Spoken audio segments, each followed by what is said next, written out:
Welcome back to the channel, guys. If you're new here, my name is Lloyd. I used to be a corporate lawyer in Hong Kong, and in that time, I did a lot of graduate recruitment with my firm, and I also acted as a professional mentor for law school students in my former law school. During that time, I thought a lot about things that would be helpful for law school students to know at any stage of the degree, whether your focus is on trying to get the best grades possible, trying to build up your resume, or trying to look for a job. And today I'll be sharing the top 5 tips that I think will have the most impact for any law school student. Starting off with the first tip, and that's to try to get an overall sense of a case or topic before diving into a difficult text, rather than just starting your learning from the difficult text itself. Here, by difficult text, I'm referring to case reports or journal articles. Let me explain. Law school can be a pretty jarring experience, mostly because you're all of a sudden expected to read a bunch of cases, textbooks, and journal articles for each of your classes every single week. This is especially true if you didn't have to do many humanities courses either in high school or during your undergraduate degree if you're doing law as a graduate degree. Fun fact, I actually focused my studies in high school on sciences and math because I was pretty sure that I'd want to go to university for something in the sciences. Things obviously changed, and for my first ever class in law school, which was tort law, I was presented with a reading list that had a couple of cases, including a very famous case known as Donahue and Stevenson. This case is over 50 pages long and written in ye olde English, and there were a couple of textbook chapters and journal articles on that reading list as well. And this was for just one out of the 4 law school classes I was taking that semester. Needless to say, the readings can really add up, and because they're written in Old English and kind of in legalese, it can be really hard to understand and get your head around the concepts if you're reading them from scratch. One way I found the whole reading process a little bit more sustainable was to try to get an overall sense of the main point or focus of a case or a journal article before diving in and reading it. And the best way to do this is to start by using your textbook. Textbooks are really good for this because they kind of perform the function of summarizing cases or legal principles and really highlighting the main points of emphasis within them. Once you've read the textbook and have a basic understanding of the relevant point or the relevant legal principle, it's way more efficient to then go back to your complicated text or difficult reading and try to make sense of the nuance that's in that text. Now, it's a good time to mention that almost everybody will at some point use Wikipedia or books like Case Note, which perform the function of doing a very high-level summary of a case or legal principle. I don't necessarily discourage using those tools because, again, it does perform the function of giving a very high-level summary of a complex idea. But if you're using those, and even if you're using textbooks, definitely don't skip out on the main legal texts because reading those will give you more nuance and detail and help you understand the legal principles at a deeper level. Moving on to the second major tip, I always recommend finding an extracurricular activity which allows you to use your legal education in a practical context. In my case, this was mooting, a sort of simulated court case where students will argue either side of a legal problem in a simulated court setting. Usually, mooting competitions are split into 2 parts. Firstly, teams will write written submissions which argue a case from either side. After that, teams show up for in-person competition rounds where they're delivering oral arguments in front of judges who are grilling them on the submissions they're making. These competitions usually require you to argue from both sides of the case, which is really great analytical training because it forces you to consider all possible circumstances and scenarios and really come up with the best argument for either side. I did a lot of this in law school. I was an oralist for my university for the Jessup, Viz, and International Criminal Court moots, and I was a coach as well for the Jessup and Viz. Doing competitions like this, where you're forced to apply the law to factual scenarios and then having to argue the case in front of judges who are grilling you in real time on your arguments, really helps you think about the law in a practical way.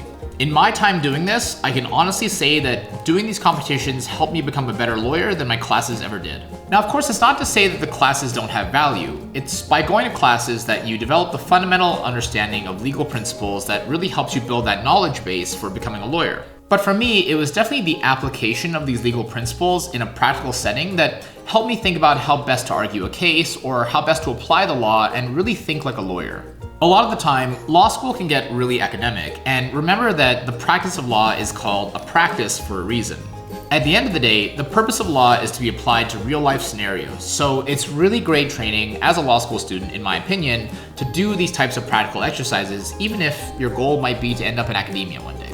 And on top of this, I've spoken to my former colleagues in HR before at my firm and other HR people at different firms that I've interned at, and they've all sort of said that they really do like when students have mooting on their resume or other practical applications of law. So in case you needed any other incentive, it does look good on your resume as well.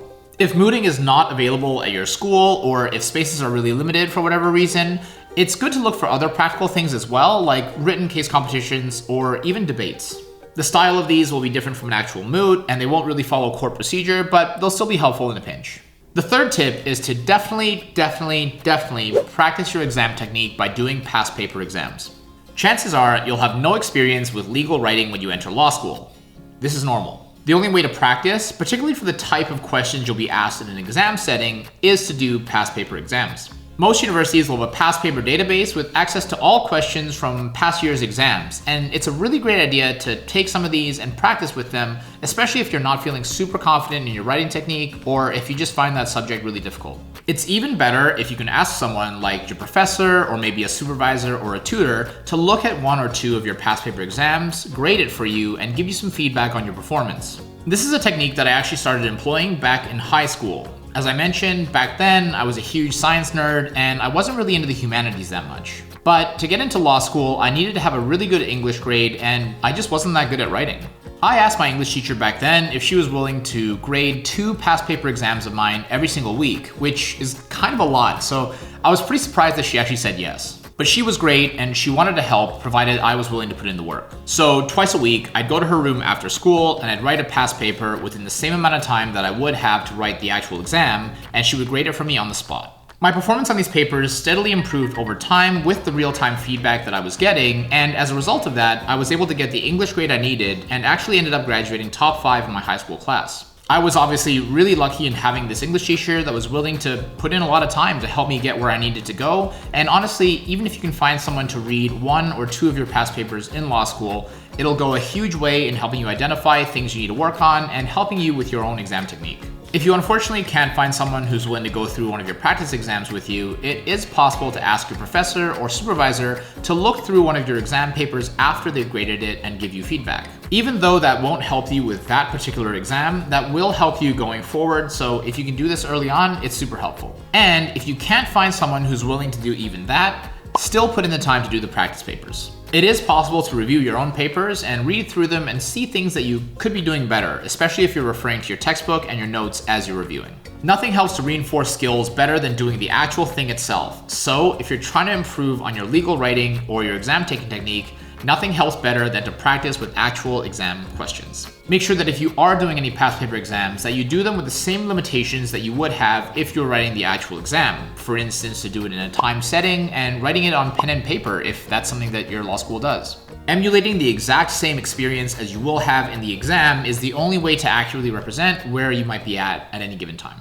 The fourth tip is to find a study pattern that works for you and to make sure that you're allocating time to studying in that way. When I was in law school, I used to feel a good amount of pressure because I had a bunch of friends that really liked to go to the library and study together, whereas I sort of felt like I really enjoyed studying by myself in my dorm room. I often felt like I needed to join my friends in the library, otherwise I felt like I was missing out on something, like maybe I wasn't getting to socialize with them, or I was missing out on studying with my friends, and it just felt kind of bad. But the truth of the matter is, everyone has their own style and thing which works for them. It can feel super scary if it seems that everyone around you is doing something that you're not, or doing something that doesn't really feel like it works for you. But the important thing is to remember to find out what works best for you and you alone, and making sure that you allocate time to doing that thing. So I think for me, part of it was feeling like I wasn't getting to see my friends as often if I wasn't going to the library with them. But it helped me to remember that when we're in the library anyways, it's meant to be study time and not socializing time. So I realized that it made way more sense for me to allocate time to study in ways that were really effective for me, and then hanging out with my friends when we're all in the zone and ready to have a good time. Again, everyone is different, and it's really okay if the way that you prefer to study, or really just the way that you prefer to do anything, is different from people around you. And finally, the last point is to really enjoy yourself in law school and to try to find some level of balance with your lifestyle. Law school can be super intimidating and scary, mostly because there's a lot of reading, a lot of self-study, and to be honest, a lot of pressure. That said, like anything else, it's not really possible to study all day, and it's not efficient or nice at all to just feel pressure all the time. So it's really good to try to find some level of balance with work and play. Now, this is always a bit of a moving target, to be honest, and I really tried to hone in on this when I was doing my master's degree in London prior to starting work. And I found that by really focusing on making a very clear distinction between when I was studying and when I was having a good time, I was able to actually study more effectively and also really enjoy the time that I had outside of working a lot more. And I think that's because I was very deliberately having a good time when I was meant to be having a good time, and would remind myself not to feel guilty about the fact that I wasn't working when I was meant to be having fun. As we've preached on this channel before, law school, like work, is a marathon, not a sprint. So do try and find pockets of time where you can really enjoy yourself, get enough sleep, and make some amazing memories while you're there. And while law school does teach you a lot of things, check out this video next for a number of things that law school didn't teach us, but which we think are really important to know as well.